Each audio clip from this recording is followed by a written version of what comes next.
Hello everyone! Welcome to my YouTube channel. Kamusta po ang aking mga kasari-sari store owner dyan? Sorry po sa inyo lahat sa aking mga subscriber and aking mga viewers.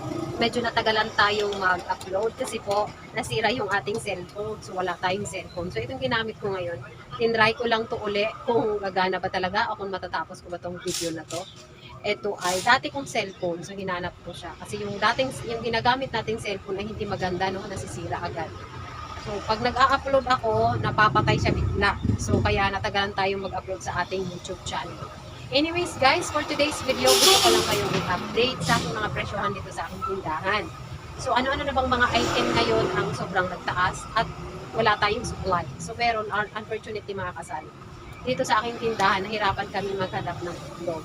Bukod sa sobrang mahal na, wala pa itong supply. No? So, ngayon, inutusan ko si partner na maghanap ng itlog dito sa may amin kasi mahal na nga, wala pa tayong mahanap. So, pero meron pa tayong natirang itlog. So, ipakita ko sa iyo kung ilang peraso na lang ang natira.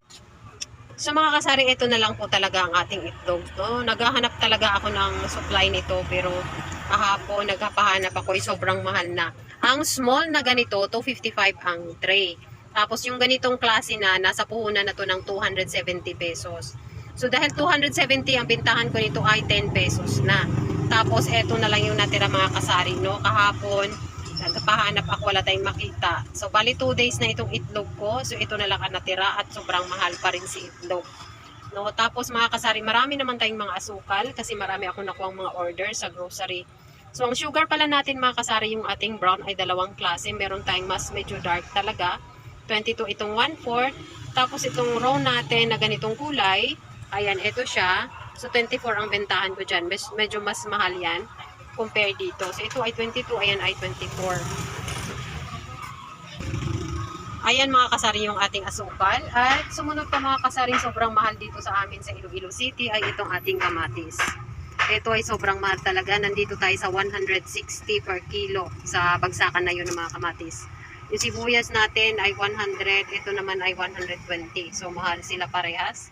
And yung ang ating palang etong mantika ay nasa 75 per kilo. So ang ganitong ano ko, isang lipid ay 30 pesos. And meron tayong kalahati nito na 15 pesos. So yun yung aking bintahan dito sa aking mga condiments and yung ating sugar, no? Mga kasari. And yun palang ating harapan dito, nilagay ko na ulit yung ating glass. Ayan, kasi napapansin ko medyo nag-alikabok na kasi parang windy na dito sa may amin. At ayaw ko na medyo maalikabukan masyado yung ating mga panindang biscuits. So, dito na lang sa ibabaw, ito na lang yung nakalagay ko na hindi nakalagay sa glass. So, anyways, ito, mabilis ko mapunas-punasan kasi medyo malalaki naman ito ating mga doughy. Si doughy pala mga kasari ay 12 na sa akin. Ito, mga watatops na ganito ay 10 pesos. Ayan, ito naman si Skyflex, remain pa rin mga kasari 7 pesos. Ito ay 8 pesos, yung mga ganitong mahahaba na mga biscuits. Ayan, ayan ay 8 pesos ang aking bentahan. Pero si Fudgy Bar mga kasari ay 10 pesos pa rin. And ganito kalaki na nagaraya ay 7 pesos. So yan yung mga nasa ilalim mga kasari is yung ating mga malalaking mga pearls. Ito ay 40, tagpo 40 pesos. Tapos yung mga regular ko na mga cheese curls ay 8 lang ang aking bentahan. So, ito yung nasa ibabaw. Yung ating ibang mga chichirias. So, yung mga kasari dito, kung napapansin nyo, binago ko na yung dito sa harapan. Ayan, bali inopen ko na dito sa may harap. So, dito, nakaremain yung ating glass. Ay, yung ating, sinarado ko lang dyan para medyo hindi masyado papasok si alikabok. Para medyo natatakpan yung ating bigas, hindi masyadong maalikabukan. Medyo half lang yung open ng ating tindahan. And dito nakalagay yung ating mga soft drinks. Kaunti na lang Asia Cold. Bali dito na rin sa harap yung ating bigas. So bali nakatakip yan siya dyan mga kasari, no? Ayan. So ito yung ating stocks ng rice ngayon. Ayan. So hindi siguro masyadong maganda yung pagka-capture ko sa ating video ngayon kasi luma yung ating cellphone. Ewan ko kung maganda ang kalalabasan nito. Pagtyagaan nyo ng mga kasari. Gusto ko lang kayong i-update habang hindi pa tayo nakakabili ng bago nating pwedeng gagamitin sa pag-share dito sa ating YT channel. So ito mga kasari, meron na po pala tayong mga maraming mga perla. 18 pesos yan. Ito ay tag 22. Ito ay 11 pesos sa mga toothpaste ko. And yung mga diapers ko, medium, large, 10 pesos, XL ay 12 pesos. Ayun yung aking bintahan.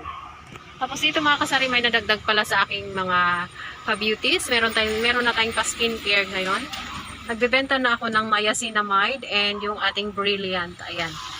Brilliant by Glenda. So, sa kanya ako kumukuha ng aking mga pang-pa-beauties. At meron na rin tayong nadagdag yung ating mga pampabango by Bench. Ayan, may by Bench na tayo ng mga pabango sa ating tindahan. And aside from that, meron din tayo syempre mga pants. Ayan, mga iba-ibang klaseng mga pants. Ayan, so dyan ko siya nilagay sa glass para hindi maalikabukan, iwas alikabok. And dito mga kasari is yung ating mga panlaba-laba. Ayan. Ayan yung ating mga panglaba. So na-share ko na sa inyo yan dyan banda. So dito naman is yung ating mga tingi-tingi malapit sa aking counter. So ganito lang kagulo ang aking counter mga kasari.